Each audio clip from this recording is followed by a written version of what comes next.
Bonjour à tous, c'est Hugo, super ravi de vous retrouver pour cette nouvelle vidéo. Vidéo où on va parler des order blocks et deux façons de les trader. Car il y a des order blocks de renversement, de retournement et des order blocks de continuation. Chacun a ses spécificités qu'on va voir dans cette vidéo. On ira bien sûr sur les graphiques pour tout décortiquer ensemble. Donc retournement et continuation. On va commencer par l'order block haussier de retournement. Premièrement, ce qu'on veut toujours dans des order blocks de retournement, c'est qu'on touche un point clé. Qu'est-ce que j'entends par point clé? Par exemple un OB, fair value gap, liquidité, et bien sûr en autre time frame, donc en 4 heures, daily, weekly, etc. Si vous êtes scalper, ça peut être aussi bien sûr la prise de Asia High, Asia Low, London High, London Low, vraiment un niveau clé, que ce soit pas comme ça un plus bas ici au hasard qu'on prend et qu'on rejette. Pour mettre toutes les probabilités de son côté, on veut vraiment un niveau qui réagisse. Donc par exemple ici on va se dire qu'on avait un fair value gap en daily.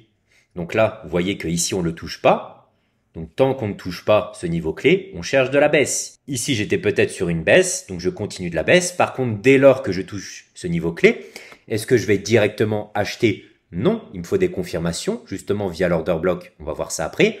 Par contre, est-ce que je vais continuer à vendre alors que je suis dans ce niveau clé? Croyez-moi, les probas ne sont pas là. Soit je n'agis pas du tout, ou soit j'attends des signes de retournement. Mais pour ça, il me faut des preuves. Et donc, quelles sont les preuves? Eh bien, qu'on doit clôturer au-dessus de cette bougie qui a pris la liquidité. Donc là, on a touché un niveau clé avec cette bougie. Et regardez ce qu'on a fait aussi par rapport à ce plus bas. Ici, on a pris aussi la liquidité. Donc, on prend la liquidité d'un plus bas et on touche un niveau clé. On fait deux choses en même temps. Ce sera toujours ça pour un order block à forte probabilité. Donc, je touche un niveau clé, je prends un ancien plus bas. Et donc là, est-ce que j'achète directement dans mon niveau clé? Non, on va attendre des confirmations. La confirmation, qu'est-ce que c'est? C'est tout simplement qu'on clôture ici, au-dessus de cette bougie. Donc cette bougie, au final baissière, qui a un order block, car ici, qu'est-ce que font les institutionnels? Il faut un très fort mouvement baissier d'un coup pour rejoindre la zone clé, prendre la liquidité et ils se renversent. Ça sert à quoi de faire ça? Tout simplement provoquer une forte baisse, prendre tous les stops et aussi ici, les traders particuliers par exemple vont voir une énorme bougie baissière, ils vont aussi vendre. Donc ça fait de la liquidité en plus. Mais nous, on sait que dès lors qu'on touche ce point clé, de toute façon, on ne vend pas. Donc je reste en stand-by. Donc dès lors que je reclôture au-dessus de l'open de cette bougie, pas besoin de la mèche de l'open, à partir de ce moment-là, j'ai donc mon order block ici de retournement. Hop. Et je peux acheter dedans. Donc là, peu importe la time frame, dès lors qu'on clôture au-dessus, vous pouvez par exemple prendre position comme ça, vous placez derrière l'order block et viser 2R. Exactement la même chose pour un order block baissier de retournement. On doit toucher un niveau clé, donc encore une fois, un niveau sur les hauts time frames, ou bien si vous êtes scalper, le haut ou le bas d'une session, ou le haut ou le bas du jour précédent. Bref, des liquidités importantes ou des niveaux importants.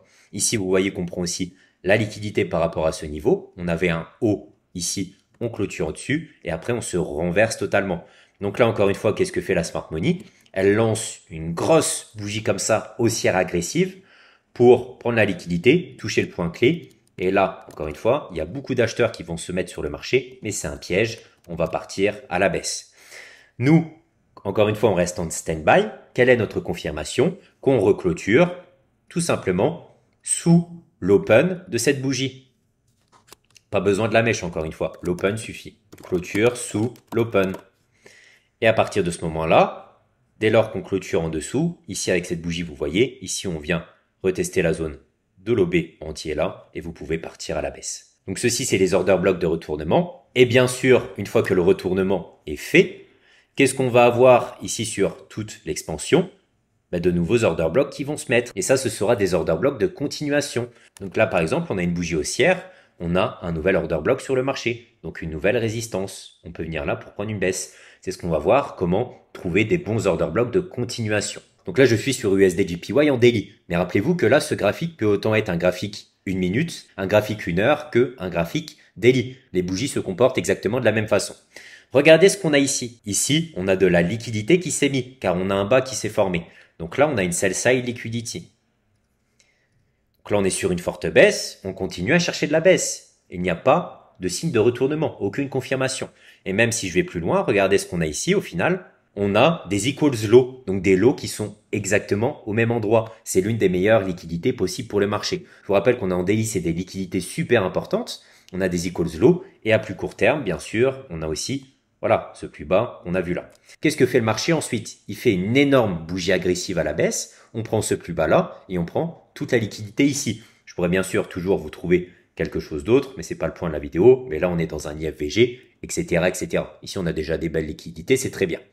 Donc là, on est dans notre point clé. Est-ce que je vais chercher à vendre tout de suite? Absolument pas. De toute façon, je ne FOMO pas. Là, j'ai aucune confirmation de vente. Et bien au contraire, j'ai pris des equals low, l'une des meilleures liquidités sur le marché. Je reste en stand-by. Que font ensuite les deux bougies par rapport à ce niveau? Regardez ici cette forte volonté de hausse. Et c'est là où c'est super puissant les order blocks. Parce que là, qu'est-ce qui vient de se passer? On sait à 2000% que la smart money s'est placée sur le marché. C'est aussi simple que ça. Pourquoi? Je n'ai pas d'indicateur, je n'ai rien du tout, simplement parce que les bougies me le montrent. Je suis en daily. Imaginez tout le volume qu'il faut pour faire ces fortes bougies. On liquide le plus bas là, on prend même les equals low, énorme liquidité. Qu'est-ce que fait la smart money ici? Pour ceux qui ont compris le système de liquidité sur le marché. Au final, elle a pris tous les stop loss des gens qui sont partis à la hausse, etc., etc. Donc là, elle a acheté contre tous les stop loss. Et est-ce qu'on le voit graphiquement? Bah oui, regardez cette réaction énorme par rapport à ce niveau. Donc là, on a un order block qui s'est formé. Si je reviens sur ce que je vous ai montré tout à l'heure, on a bien pris un niveau clé, des equals low, des bas qui étaient au même endroit, on a pris cette liquidité court terme, et enfin, on a une clôture au-dessus du corps de cette bougie. Une belle clôture. Donc là, on a maintenant notre order block de retournement qui s'est formé. Donc est-ce que je vais vendre moi personnellement tout de suite? Absolument pas. Regardez la réaction qu'on a par rapport à ce niveau. C'est soit j'achète, soit je ne fais rien du tout. Et justement, on a l'order block ici qui s'est mis. Donc ici les deux bougies baissières, parce que si je vais sur une time frame au-dessus, ça me fait une seule et unique bougie baissière. Donc là, j'ai mon niveau d'order block. Donc ce que je peux faire intelligemment, c'est donc prendre position ici sur cet order block et viser une zone plus haut. Par exemple, si je fais premium discount, voilà, on peut revenir ici en zone premium et même en zone OTE. Encore une fois, est-ce que ça va lancer la nouvelle tendance qu'on est parti sur des années et des années à la hausse? Absolument pas. Et globalement, 99% des traders ici, on est en scalping intraday ou swing sur quelques jours, voire une, 2 semaines max. On cherche pas des mouvements interminables. Nous, ce qu'on veut, là, tout bêtement, c'est choper un trade d'ici à ici. Et je vous rappelle qu'on est en daily. Vous avez un swing. Mais ce qui est bien aussi, avec une belle analyse sur les hauts time frames, c'est que là, vous allez avoir un biais daily super clair pour les jours à venir. Et donc, vous pouvez agir en intraday comme ça. Parce que dès lors que le marché va retoucher mon niveau ici, je vais chercher sur mes petites time frames que de la hausse. Et donc là, ça me fait 3-4 jours de trading gratuit jusqu'au retour à la zone premium. Vous comprenez toutes les subtilités? C'est comme ça qu'on agit dans son trading et qu'on se crée un biais via l'order block ici de retournement. Donc là, on touche pile l'order block. On a même créé ici un busy. Donc là, on revient toucher l'order block et le busy. Et ensuite, on lance une nouvelle hausse. Donc là, regardez, une fois qu'on touche cette zone clé, l'order block et le busy, ici, vous avez 3 jours de trading gratuit jusqu'en retour en premium. Ensuite, qu'est-ce que fait le marché? Et cet exemple est parfait puisqu'au final, on vient retracer ici sur un order block, cette fois-ci de continuation. Là, c'était l'order block de retournement. Là, on a fait une nouvelle expansion. On retrace, on refait une nouvelle expansion, on retrace. Et donc là, j'ai un nouveau bloc d'order block pour continuer une nouvelle hausse. Et encore une fois, si je suis la smart money et que j'achète ici, où est-ce que je vais lâcher mes ordres de l'autre côté? Tout n'est que liquidité, rappelez-vous ça. La smart money a besoin de liquidité pour entrer, mais aussi pour sortir, pour prendre ses gains. Donc, où est-ce que se situe la prochaine liquidité? Je suis la smart money, mettez-vous à la place de la smart money. J'achète ici en bas, où se situe la prochaine liquidité où je peux lâcher mes ordres? Tout simplement la buy side liquidity. Regardez, on n'a rien ici. Ici, on a eu un retour en premium, donc une petite réaction, mais on vient tout simplement retracer, mais la prochaine liquidité se situe là-bas. Donc au final, je suis la smart money, qu'est-ce que j'aurais fait? J'aurais acheté ici contre cette sell side, les equals low, je mets mes ordres d'acheteurs ici, et où est-ce que je vais lâcher mes ordres? À la prochaine buy side liquidity. Donc là, regardez, gros retournement une fois qu'on atteint la buy side liquidity, puisque la smart money a lâché ses ordres. Donc là, encore une fois, que vous soyez swing trader en daily ou que ce soit un graphique en M1 ou peu importe, c'est pareil partout. Ici, on a repéré notre order block de retournement. on agit comme la smart money avec les concepts de liquidité. On repère bien les patterns et on attend des confirmations. Est-ce que je rentre tout de suite ici en bas? Absolument pas. Vous le savez, on peut faire ça 10 fois dans notre zone. On est toujours dans notre zone et on peut partir par la suite. Par contre là, gros signal de hausse et on lâche nos ordres là-bas. Donc maintenant, on va regarder comment trader parfaitement les order blocks de continuation. Pour les order blocks de continuation, il faut faire attention car vous aurez toujours des bougies inverses sur votre expansion et vous pensez à chaque fois que c'est des OB. Donc vous allez prendre position dessus et malheureusement, il va se faire break et ça va partir à la baisse.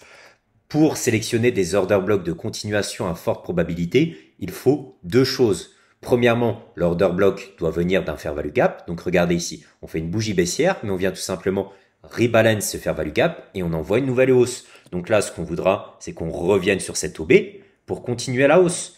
Et pourquoi cet order block va marcher ici? Parce qu'il faut voir le marché en tant que support et résistance. Et ici, c'est bien le dernier support que j'ai sur le marché. On n'a rien à faire derrière. On est venu recombler ce fair value gap. Donc ma dernière zone de support sur le marché, c'est bien cette OB. On n'a rien à faire derrière. C'est très important. Quand vous n'avez pas de fair value gap, vous devez chercher un order block qui prend la liquidité en interne. Donc là, regardez, ici, ça consolide. Ici, on peut croire un order block et vous allez prendre position dessus, mais on n'a pas de fair value gap, on n'a rien du tout, on n'a même pas de signal de hausse. Par contre, ici, qu'est-ce qu'on fait avec cette bougie baissière? On prend la liquidité ici, et après, on lance une forte bougie haussière. Donc là, même chose, on attend un petit peu d'expansion, on attend un retracement ici, et on peut partir à la hausse via cet order block. C'est pour ça souvent que les consolidations, ça marche bien, c'est des bonnes zones de support et de résistance, car vous avez toujours un order block solide dans cette consolidation. C'est aussi supply and demand. Au final, on traite quasiment tous les mêmes choses, c'est juste qu'on a des termes différents. Donc pensez bien à ces choses-ci, et encore une fois, qui dit order block dit smart money, et qui dit smart money dit quoi? Fort mouvement. Donc après notre order block, que ce soit un order block de retournement ou de continuation, on veut que ça pousse, car il y a des fonds qui ont été injectés. L'order block aurait été un mouvement contraire au mouvement principal pour prendre toute la liquidité, pour induire les acheteurs ou les vendeurs à tort, et pour lancer le vrai marché. Donc là, pour ceux qui ne savent pas, pourquoi au final les order blocks ça marche bien et qu'on retrace dessus? Parce qu'en retraçant dessus, ici, la smart money était à l'inverse de la tendance. Elle revient tout simplement sur ce niveau pour mettre ici ses ordres vendeurs à break-even, elle les clôture et on renvoie une nouvelle hausse. C'est comme ça qu'elle gagne de l'argent sur le marché. Là, elle aura que de l'achat sur le marché. Cette bougie a été que de la manipulation pour prendre encore plus de liquidité, mais elle vient ici refermer ses ordres vendeurs et on continue tranquillement cette hausse. Je ne sais pas si je vous en ai parlé sur cette chaîne, mais c'est ce qu'on appelle de l'order pairing. En anglais, ça veut dire que la smart money paired, donc ça veut dire synchronise ses ordres avec la liquidité disponible sur le marché. C'est pour ça que les concepts de liquidité, c'est super important. Donc, n'oubliez pas que sur un order block de continuation, on veut que l'order block vienne d'un fair value gap, il touche un fair value gap, ou bien qu'il prenne la liquidité avant de lancer un beau mouvement. Et justement, je vais revenir sur cet exemple de USD-JPY. Regardez ce qu'on a ici. On avait notre order block de retournement. Retournement a été fait. Maintenant, je vais chercher des order blocks de continuation. Donc là, regardez, ici, on vient retoucher, comme on l'a vu, cet order block de retournement. Mais là, qu'est-ce qu'on fait? On crée un nouvel order block. Cet order block, au final, vient d'un fair value gap, donc c'est un order block solide. Donc comprenez ce que je vous ai dit tout à l'heure. Où se situe maintenant le dernier niveau de support sur le marché? Est-ce que c'est cet order block ici? Est-ce que c'est ce fair value gap? Ah non, c'est cette bougie d'order block, car c'est le dernier support disponible sur le marché. Donc nous, maintenant, on va s'appuyer sur cet order block pour donc prendre position et viser la liquidité telle que le fait la smart money. Et la liquidité a été prise, mais je pense que vous le savez sur cette chaîne, et peu importe la time frame, surtout quittez vos ordres, ou au moins enlever des partiels sur le marché. Qui dit liquidité dit rejection très forte. Donc là, regardez, l'order block a bien tenu, on a envoyé le marché à la hausse jusqu'à la prochaine liquidité. On a atteint une liquidité ici. Et ça, c'est supplément pour la vidéo. On a atteint une liquidité ici. La smart money lâche ses ordres. Est-ce que selon vous, et c'est là, regardez, tout est synchro. Là, il y a des personnes qui vont prendre position sur cet order block, que ce soit même sur la mèche ou le corps. Mais pourquoi ça ne va pas marcher cet order block? On est sur un order block de continuation là. Et pourquoi il ne va pas marcher celui-ci? Est-ce qu'on vient d'un fair value gap? Est-ce qu'on a pris la liquidité ici? Absolument pas. Surtout, ne pas prendre position sur cet order block. Et pour ceux qui se rappellent, qu'est-ce que je vous ai dit sur les order blocks de retournement? Ici, on se retourne car on touche un niveau clé. Ici, on a pris la buy side liquidity, on est en daily. C'est pas moi qui vais chercher de la continuation, car je sais que la smart money éjecte ses ordres derrière toute cette liquidité. Donc là, qu'est-ce qui va se passer? Tout simplement, l'order block ne va pas tenir.